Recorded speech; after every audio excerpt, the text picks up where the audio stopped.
우리가 살아가는 지금의 시대를 어떻게 살아가는 게 좋을까, 이에 대한 얘기를 좀 해보려 합니다.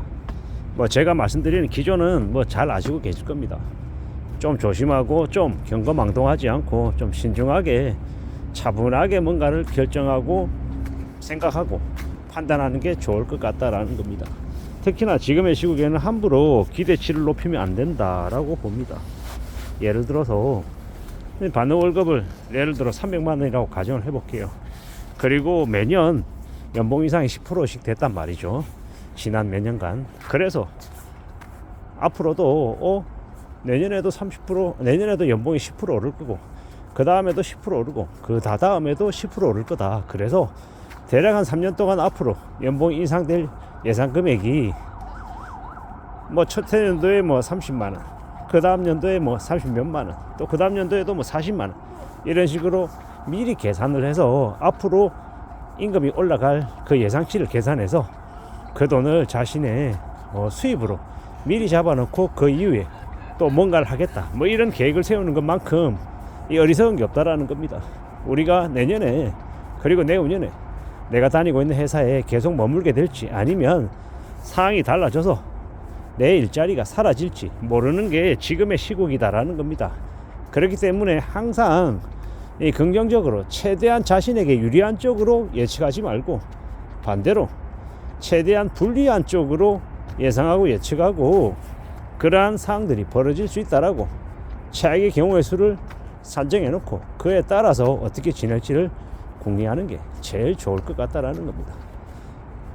나를 둘러싼 이 주변 환경이 내 생각대로 내 바람대로 차근차근 흘러가면 좋겠습니다만은 그러지 않을 수 있다라는 겁니다. 내가 생각하는 것과 전혀 다른 방향으로 내 예상과 전혀 어긋나게 흘러갈 수도 있다라는 것. 그래서 그에 대한 대비나 대응이 준비가 좀 있으면 좋겠다라고 말씀을 드리는 겁니다. 비상금이 필요하다, 목돈이 필요하다, 현금이 있어야 된다 라고 계속 말씀을 드립니다. 하지만 보통 사람들에게 통장의 잔고가 50만원, 100만원 이 금액도 없는 경우가 허다하다라고 하죠. 누군가에게 통장의 잔고에 100만원도 없다 이러면 뭐라고 얘기하냐면 아니라고, 자기 한 몇천만 원 있다 그럽니다. 그래서 실제로 확인해 보면 그 몇천만 원 있다라고 하는 게 뭐냐, 마이너스 통장으로 최대 3천만 원까지 마이너스 낼 수 있어서 현금 가용 능력이, 현금 동원할 수 있는 능력이 3천만 원까지다. 그걸 3천만 원 있다라고 그렇게 이야기하는 사람들이 있더라고요. 그렇게 얘기하는 사람들에게 상세하게 자세히 설명해 본들 대화가 안 통하는 거죠. 실제로 통장에 잔고가 100만 원 있다. 나 100만 원 있는데, 근데 통장에 있는 돈 카드값 다 내고 나면 10만 원밖에 안 남는다. 이러면은 뭡니까? 통장에 잔고가 100만 원 있는 게 아니죠.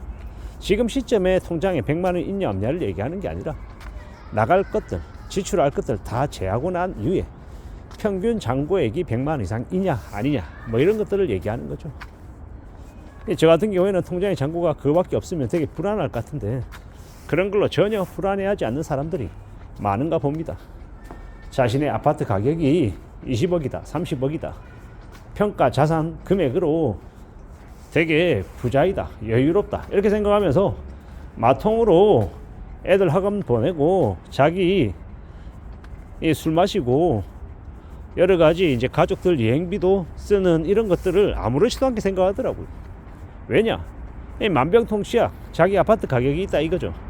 자기 10억 주고 샀는데 지금 25억 돼서 15억을 벌었다라는 겁니다. 그래서 차 사는데 한 7, 8천 들고 가족들 여행 가고 이것저것 하는데 1년에 3천만 원씩 4천만 원씩 써도 충분하다라는 겁니다. 그래도 저 집만 팔면 순식간에 상황이 다 바뀌기 때문에 충분히 여유롭기 때문에 걱정을 안 한다라고 이야기하는 겁니다. 정말로 그들이 걱정이 없는 걸까요? 아니면 계산법이 좀 잘못된 사람들일까요? 제가 생각할 때는 계산법이 완전 잘못됐다라고 보여지는데 그들은 저에게 뭐라고 얘기하냐, 이 속이 되게 좁고 되게 너무 편협되게 산다고, 너무 안정적으로 살아서 너무 소극적으로 살아서 부자가 못 되는 거라고 이야기합니다. 그들은 그렇게 모험을 하고 도박을 하고 여러 가지를 배팅해야 그래야 부자가 될 수 있다라고 말을 하는데, 저는 무슨 생각이 드냐면 부자 되는 게 중요한 게 아니고 자신의 삶을 잘 관리해서 무리 없이 지내는 게, 그게 훨씬 더 중요한 거 아닌가라고 되묻고 싶은 거죠. 제가 제 스스로를 되돌아볼 때 너무 좀 마음이 붕 떠 있는 건 아닌지, 너무 나중을 계산해서 나중에 내 인생이, 나의 삶이 좀 더 좋아지고 수입이 더 늘어나서 형편이 괜찮아질 거다, 이렇게 막연한 희망을 품는 건 아닌지 가끔씩 스스로 되돌아보면서 좀 경계심을 가져야 된다라고 제 자신에게 잔소리 하는 편입니다. 그래야 경거망동하지 않고 큰 욕심 부렸다가 화를 입는 걸 최대한 피할 수 있지 않겠나라는 겁니다. 세상이 내 생각대로 흘러가지 않는다라는 거, 내 바람대로 진행이 안 될 수도 있다라는 걸 잘 좀 생각하며 살아가야 될 것 같습니다. 그리고 좀 더 두려워하고요, 좀 더 염려하며 지내야 되고요, 차분히 좀 뭔가를 잘 살펴가며 움직여야 될 것 같습니다. 그렇게 지내야, 그렇게 살아가야, 그래야 길이 열릴 것 같다라는 겁니다. 그렇게 움직여 보자라고 말하고 싶은 겁니다.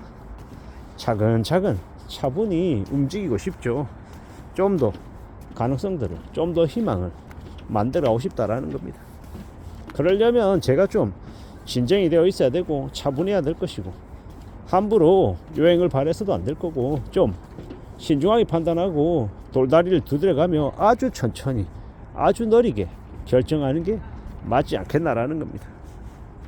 험한 세상에 옆에서 누군가가 부추기고 이거 빨리 결정하라고 얘기하면 그 사람들 말은요, 무시하십시오.